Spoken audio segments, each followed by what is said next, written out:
Hello students, welcome in ICS College. In this video lecture series of computer graphics, currently we are discussing about line generation algorithms. और last class में हमने देखा था कि DDL algorithms क्या होती है और उस पर दो एग्जाम्पल भी सॉल्व किए थे। इस लेक्चर में हम एक एग्जाम्पल देखेंगे और कि कैसे हम लोग क्या करते हैं अपने एल्गोरिथम को, अपने कॉन्सेप्ट को इम्प्रूव करने के लिए एक और एग्जाम्पल सॉल्व कर रहे हैं जो थोड़ा सा डिफरेंट होगा, क्योंकि मैंने वहाँ पे सिंपल एग्जाम्पल लिया था, वहाँ पे पॉजिटिव नंबर ही लेके चला था। इस बार मैं एक नेगेटिव नंबर का एग्जाम्पल भी आपको यहाँ पे करा दे रहा हूँ और साथ ही साथ एडवांटेज एंड डिसएडवांटेज क्या है कंप्यूटर लाइन जनरेशन एल्गोरिथम का, उसको भी यहाँ पे हम लोग डिस्कस करते हैं। तो चलिए स्टार्ट करते हैं। देखिए मैं आपको एक बार स्टेप फिर से दिखा दे रहा हूँ। यहाँ पे पहला स्टेप क्या था, याद होगा आपको, read the both and points x1 y1 and x2 y2। Step 2 था कैलकुलेट द लेंथ कैलकुलेट करना था। याद होगा आपको, if abs x2 minus x1 greater और equal to abs y2 minus y1, तो लेंथ में abs x2 minus x1 जाएगा। मतलब x2 minus x1 के पॉजिटिव निकालने पर जो दोनों में बड़ा होगा, चाहे y2 minus y1 या x2 minus x1 में से, वही क्या होगी, आपकी लेंथ होगी। तीसरा पॉइंट था इंक्रीमेंटल वैल्यू कैलकुलेट करना था। x inc equal to x2 minus x1 upon length, y inc equal to y2 minus y1 upon length. काफी कुछ आपने एग्जाम्पल सॉल्व किया था कल की क्लास में, तो आई थिंक क्लियर होगा। और जो ये वीडियो डायरेक्टली देख रहे हैं, सबसे पहले आके इससे पहले के लेक्चर को जरूर अटेंड करें, क्योंकि वही मैंने डीडीएल एल्गोरिथम के बारे में आपको बताया हुआ है।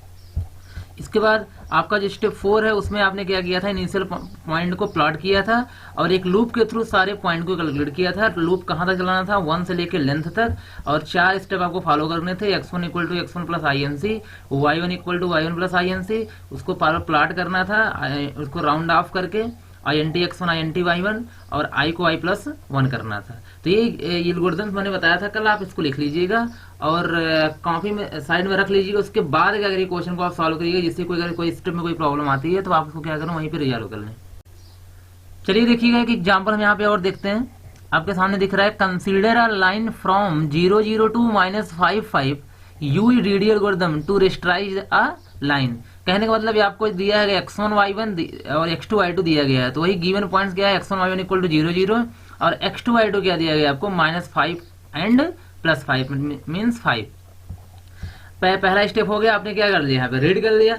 दूसरा स्टेप क्या बोला गया था आपको, लेंथ कैलकुलेट करना है। और लेंथ में मैंने बताया था आपको कि abs x2 minus x1 निकालना है और abs y2 minus y1 निकालना। मतलब x2 minus x1 निकालने के बाद उसको पॉजिटिव कर देना है और y2 minus y1 निकालने के बाद उसको क्या कर देना है, पॉजिटिव कर देना है। तो चलिए देखिए यहाँ पे x2 minus x1, तो x2 की वैल्यू क्या है, -5 है, -5 minus 0, -5 minus 0, तो abs आप क्या हो जाएगा, -5। और मैं बताया था कि abs क्या करता है, पॉजिटिव कर देता है, तो -5 क्या हो जाएगा यहाँ पे, +5।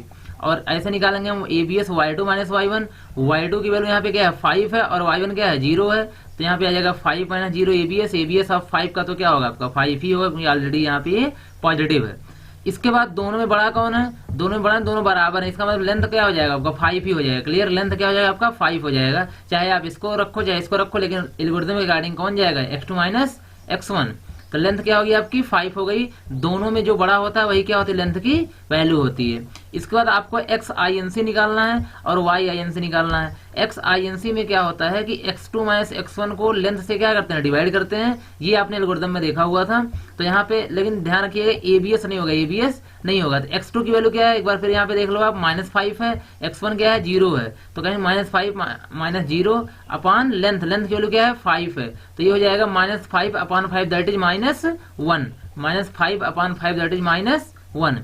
YNC इस तरह से फाइंड आउट करेंगे, तो यहाँ पे इक्वल टू हो जाएगा y2 minus y1 upon length, y2 minus y1 upon length equal to, अब y2 की वैल्यू क्या है, यहाँ से आप देख लो 5 है, y1 क्या है यहाँ पे 0 है, तो 5 minus 0 अपॉन लेंथ की वैल्यू क्या है, 5 है, तो 5 minus 0 अपॉन 5, तो 5 minus 0 क्या हो जाएगा, 5 अपॉन 5 दैट इज 1। तो इस तरीके से हम फाइंड आउट कर चुके हैं कि लेंथ हमारी क्या है, 5 है, x INC क्या है, -1 है और y INC क्या है, +1 है। तो आई थिंक आपको यहाँ तक क्या होगा, क्लियर होगा। इसके बाद करना क्या था आपको, अगर आपने x INC और y INC फाइंड आउट कर लिया है तो आपको प्लॉट करना है। क्या करना है आपको, इनिशियल पॉइंट को प्लॉट करना है। तो वही आप यहाँ पे अगला स्टेप जो भी आपने लिखा था, 4th स्टेप एल्गोरिथम में, आप एल्गोरिथम देखते रहिएगा, मैंने बताया था ऑलरेडी, आप लिख कर रख लीजिए उसको, उसी के थ्रू क्या करिए आप सॉल्व करिए, कोई कंफ्यूजन फिर नहीं होगा। वही लिखा गया, प्लॉट इनिशियल पॉइंट 0, अगर हाँ कोई स्पीड किसी टाइप कोई बात होती है तो आप इसको पॉज करके, वीडियो को पॉज करके क्या करो,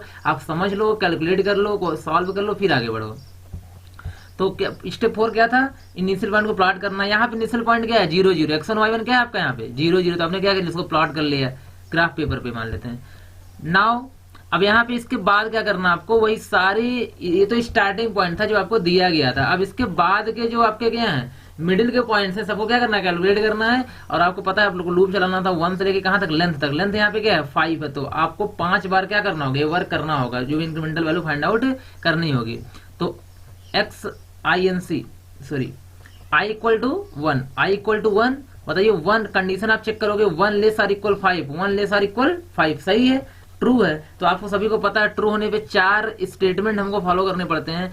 x1 equal to X I N C, x1 plus I N C, y1 equal to y1 plus I N C, put pixel वाला याद होगा आपको, और साथ में i equal to i plus 1। चलिए आइए करते हैं। तो x1 equal to x1 plus I N C, x1 की वैल्यू क्या है 0, x1 की वैल्यू क्या है 0 है, और x आई एन सी क्या था -1, आपको याद होगा आप पिछली स्लाइड में कैलकुलेट करके आ रहे हो -1, तो 0 प्लस -1 ये क्या हो जाएगा 0 -1, और 0 -1 क्या होता है -1। तो अब से x1 की वैल्यू क्या हो गई -1। y1 देख लेते हैं, y1 equal to y1 plus I N C. अब y1 की वैल्यू क्या है 0 है, और y आई एन सी अभी पीछे निकाल के आ रहे हो आप, यहाँ पे क्या आया था 1 आया था, क्या आया था 1 आया था, 0 प्लस 1 क्या हो गया यहाँ पे 1 होगा। अब से y1 की वैल्यू क्या हो गई 1, याद रखिएगा, x1 क्या हो गया -1 और y1 क्या हो गया 1। अब फिर से वही पुट पिक्सल करेंगे, मतलब प्लॉट यहाँ पे लिख सकते हो int -1 और int 1, तो यहाँ कोई पॉइंट तो है नहीं, तो एज इट यहाँ पे रिटर्न होके वैल्यू आ जाएगी। तो पुट पिक्सल के अंदर क्या आ जाएगा int -1 का मतलब -1, int 1 का मतलब 1। तो पहला यहाँ पे आपका जो कैलकुलेट पॉइंट है वो क्या है -1 और कामा 1, क्लियर होगा। इसके बाद आपको क्या करना है i को बढ़ाना था लूप के अंदर ही, तो i equal to i plus 1 that is 1 plus 1 equal to 2, क्योंकि i की वैल्यू इससे पहले क्या थी 1 थी, आपने स्टार्ट कहां से किया था 1 से किया था, तो 2 हो चुकी है i की वैल्यू, i इक्वल 2 हो चुकी है। फिर से क्या करेंगे आप लूप को चेक करेंगे, फिर से जाकर के यहाँ पे अगर आप i इक्वल टू 2 है चेक करिए 2 लेस आर इक्वल 5, क्योंकि लेंथ तक चेक करना है आपको। हाँ सही है, कंडीशन क्या है आपकी सही है, लेस है, इक्वल तो नहीं लेकिन लेस है, कंडीशन सही है, सही है। तो फिर से भाई चारों स्टेप क्या करोगे, चारों स्टेटमेंट क्या करोगे आप, इसको रन कराओगे। तो x1 equal to x1 plus I N C, तो यहाँ से x1 की वैल्यू क्या थी -1 थी, पीछे जाकर देखिए x1 की वैल्यू क्या थी वहां -1 थी, और x आई एन सी तो हमेशा यहाँ पे क्या होगा -1 ही होगा। तो -1 क्या हो गया -2 हो गया, -1 को ऐड करेंगे तो क्या आ जाएगा आपका 2 आ जाएगा, -2 आ जाएगा सॉरी। इसके बाद y1 equal to y I N C, तो y1 की वैल्यू भी आप निकाल के आ रहे हो 1 है, और y एन सी तो हमेशा इस क्वेश्चन में 1 रहने वाला है, तो 1 प्लस 1 क्या हो जाएगा आपका 2 हो जाएगा। तो अब से x1 की वैल्यू क्या होगी -2 और y1 की वैल्यू क्या हो गई 2। उसको आप क्या करिए, अब देखो मैं int वाला टर्म यहाँ पे नहीं लिखा हूँ, क्योंकि मुझे पता है कि यहाँ कोई पॉइंट है नहीं, तो बार बार वही रिटर्न होके आएगा, मैंने डायरेक्टली यहाँ पे लिख दिया पुट पिक्सल -2, क्लियर है। इसके बाद आप क्या करेंगे i को इंक्रीज करेंगे, i को इंक्रीज करेंगे तो i equal to i plus 1 that is i equal to 2 थी, यहाँ पे आप देख रहे हो 2 थी, 2 प्लस 1 दैट इज 3, अब i इक्वल क्या हो चुकी है यहाँ पे 3 हो चुकी है। और लेस आर इक्वल चेक करिए क्या 5, क्योंकि लेंथ की वैल्यू क्या है 5 है, तो कंडीशन अब भी क्या है ट्रू है, कंडीशन ट्रू है, तो ये फिर से वही होगा x1 equal to x1 plus I N C.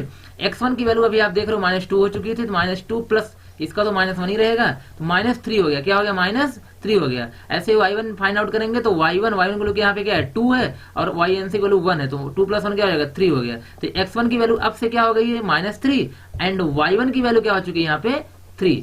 तो मैं फिर से वही कर रहा हूँ, मैं int वाला पार्ट नहीं लिखा हूँ, डायरेक्टली मुझे पता है कि -3 और 3 क्या होने वाला है, प्लॉट होने वाला है, तो मैंने डायरेक्टली क्या किया -3 पॉइंट को यहाँ पे लिख दिया। तो याद रखिएगा x1 की वैल्यू क्या हो चुकी है -3, y1 क्या हो चुका है +3, मतलब सिंपली 3। इसके बाद आप सभी को पता है कि पुट पिक्सल करने के बाद ड्रा करने के बाद आपको i को इंक्रीज करना होता है, तो आप i equal to i plus 1 that is 3 plus 1 equal to क्या हो जाएगा 4। अब 4 को चेक करो आप 5 से, क्योंकि लेंथ क्या है 5 है, आपको i की value less or equal length check करनी होती, तो i यहाँ पे 4 है, 5 आपकी लेंथ है, तो 4 लेस आर इक्वल 5 क्या हो गया, कंडीशन ट्रू है, ट्रू है। तो फिर से वही वर्क करो आप, x1 equal to x1 plus I N C, -3 x1 की वैल्यू हो चुकी थी, आपको पता ही है x आई एन सी को हमेशा -1 होगी, 3 -1 क्या हो जाएगा -4 हो जाएगा। y1 equal to y1 plus I N C, y1 की वैल्यू 3 है और y आई एन सी की वैल्यू क्या है 1 है यहाँ पे, तो 3 प्लस 1 क्या हो जाएगा 4 हो जाएगा, क्लियर। तो अब से x1 की वैल्यू -4 और y1 की वैल्यू +4, फिर से इसको क्या करिए आप ड्रा करिए, पुट पिक्सल के अंदर इसको पास कर दीजिए, क्लियर है यहाँ पे। इसके बाद i को क्या करेंगे आप i प्लस 1 करेंगे, तो i की वैल्यू यहाँ 4 थी, 4 प्लस 1 क्या हो जाएगी 5, कंडीशन चेक करिए लेंथ से, तो लेंथ की वैल्यू 5 है, तो 5 लेस आर इक्वल 5, अब भी ट्रू है, लेस तो नहीं बट इक्वल है तो ट्रू है।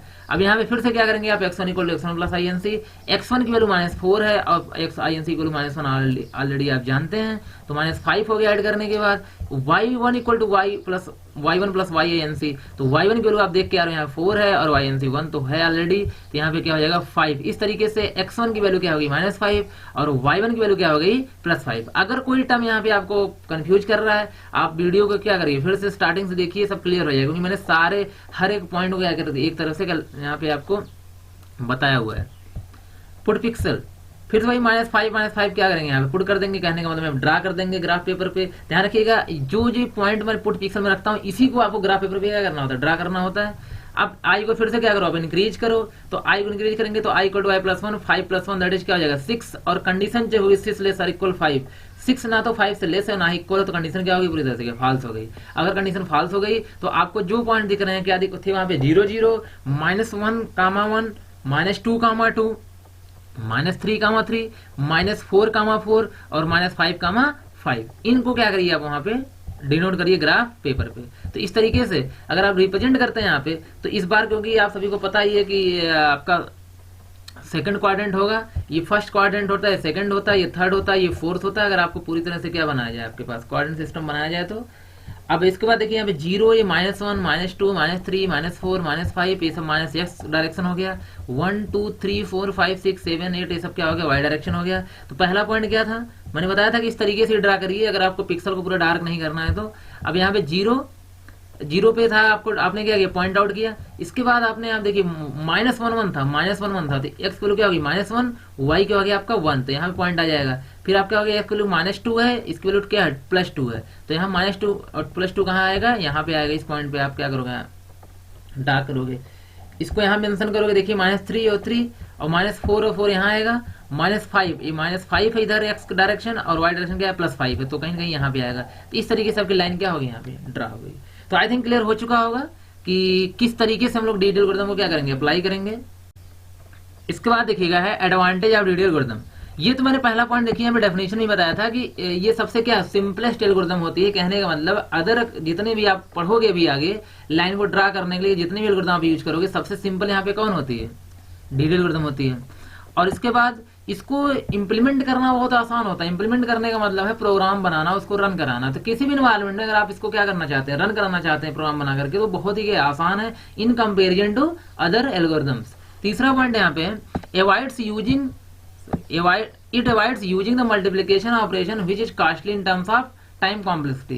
कहने का मतलब ये हुआ, ये बहुत ही इसका ओवरऑल जो एग्जीक्यूशन टाइम होता है वो भी बहुत कम होता है। मेरा कहने में देखिए टाइम कॉम्प्लेक्सिटी का मतलब होता है किसी भी प्रोग्राम को रन कराने के लिए जितने टाइम की रिक्वायरमेंट होती है, टाइम मतलब लूप कितनी बार चल रहा है, किसी भी प्रोग्राम को रन कराने के लिए जितने टाइम की रिक्वायरमेंट होती है वही इसका क्या होता है, टाइम कॉम्प्लेक्सिटी होती है। और यहाँ पे क्या होता है, ये बहुत कम टाइम लगता है, इस एल्गोरिथम को एग्जीक्यूट होने में टाइम बहुत कम लगता है। तो ये भी क्या है, इसका हो गया एडवांटेज हो गया। मतलब थोड़ी सी बोल सकते हैं आप इजी भी होती है, सिंपल भी होती है और टाइम बहुत ज्यादा यहाँ पे नहीं लगता है। डिसएडवांटेज ऑफ डीडी एल्गोरिथम में फिलहाल इसका मेनली एक ही दो यहाँ पे डिसएडवांटेज है, क्योंकि मेन एक राउंड ऑफ फंक्शन जो आप INT वगैरह यूज करते हो, क्योंकि राउंड ऑफ फंक्शन को सॉल्व करना बहुत क्या होता है, डिफिकल्ट होता है। हमें लगता है कि हमने क्या कर दिया, लिखा राउंड, उसके अंदर लिखा 5 पॉइंट कुछ भी लिखा मैंने यहाँ पे। मेरा कहने का मतलब मैं इस पे एल्गोरिथम पे नहीं आ रहा हूँ, मैं सिर्फ राउंड फंक्शन की बात कर रही हूँ। राउंड फंक्शन है कोई और यहाँ लिखा गया 0 पॉइंट कुछ भी लिख दिया गया 2 3 4। अगर इसको आपको किसी भी प्लेस से क्या करना है, राउंड करना है, ये कंप्यूटर के लिए आप बहुत डिफिकल्ट वर्क होता है यहाँ पे राउंड ऑफ करना। तो जहां भी राउंड ऑफ होगा वहां पे कैलकुलेशन क्या हो जाएगा, बहुत बोला जाए वहां पे, तो कैलकुलेशन बहुत डिफिकल्ट हो जाता है और एक्स्ट्रा ओवरहेड हो जाता है वहां पे इसको सॉल्व करना। तो कहीं ना कहीं इसके अंदर एक ही डिसएडवांटेज है कि जो ये राउंड ऑफ करता है चीजों को, तो इस तरीके से थोड़ा सा कैलकुलेशन यहाँ पे क्या होता है, डिफिकल्ट हो जाता है। देखिएगा वही एक एक करके पॉइंट यहाँ पे हम देखते हैं। सबसे पहला पॉइंट है there is an extra overhead of using round off function. तो वही है कि राउंड ऑफ फंक्शन को यहाँ पे यूज करना ही इसका क्या है, यहाँ देखा जाए कि एक्स्ट्रा ओवरहेड है। मतलब अगर ना होता राउंड ऑफ फंक्शन तो ये क्या होता और बेटर एल्गोरिथम्स होती। ये इसका ड्रॉबैक हो गया। वही कहीं किसी डिफरेंट तरीके से राउंड ऑफ फंक्शन को आपको लिखा गया है, क्योंकि एक तरीके से नहीं बल्कि राउंड ऑफ फंक्शन कई तरीके से क्या करना है, प्रॉब्लम क्रिएट कर रहा है इस एल्गोरिथम्स के लिए। Using round off function increase time complexity of the algorithm, मैंने बताया कि टाइम ज्यादा लग जाता है इसको सॉल्व करने में, इसका मतलब है इसकी टाइम कॉम्प्लेक्सिटी थोड़ा सा क्या हो जाएगी, इसकी वजह से इंक्रीज कर जाएगी। मैंने पिछले एडवांटेज बताया था कि इसकी टाइम कॉम्प्लेक्सिटी बहुत ज्यादा नहीं होती है, लेकिन और कम होती है अगर क्या ना होता, राउंड ऑफ फंक्शन ना होता। वहां पे राउंड ऑफ फंक्शन मतलब जो आप देख रहे हो ना यहाँ पे INT, क्या है यहाँ पे INT है, ये जो INT है ये देख रहा है तो क्या कर रहा है, राउंड कर रहा है, क्या कर रहा है, राउंड कर रहा है। और राउंड अगर कर रहा है तो यहाँ पे ध्यान रखना, अगर आप यहाँ पे लिखते हो 4.5 तो क्या आता है, 4 आता है। तो राउंड ऑफ फंक्शन मतलब ये हुआ कि आप इस एल्गोरिथम में एक राउंड ऑफ फंक्शन क्या कर रहे हो, यूज कर रहे हो। तो कहीं ना कहीं राउंड ऑफ फंक्शन कुछ और मत समझना वहां पे कि जो INT आप यूज कर रहे हो वही कि एज ए किसकी तरह वर्क कर रहा है, राउंड ऑफ फंक्शन की तरह वर्क कर रहा है। अगला देखिए पॉइंट यहाँ पे है, resultant lines are not smooth because of round off function, वही मैंने बताया था जैसे 4.5 है, अब वैल्यू रियल वैल्यू क्या है 4.5 है, लेकिन आप यहाँ पे क्या डिनोट करोगे 4, तो अगर रियल वैल्यू नहीं डिनोट कर रहे हो, आप सिर्फ 4 कर रहे हो, तो सिंपल सी बात है लाइन थोड़ा सा आपको क्या है स्मूथली नहीं कुछ इस तरीके से दिख रही थी, नहीं दिख रही थी, कहीं ना कहीं स्मूथली इस तरह आपको नहीं दिखेगी। ये भी इसका एक ड्रॉबैक हो गया, किसका, कहीं ना कहीं DDL एल्गोरिथम्स का, क्योंकि अगर आपके पास 4.5 आ रहा है तो 4.5 ही ड्रा करो, अगर 4.9 आ रहा है 4.9 ही ड्रा करो।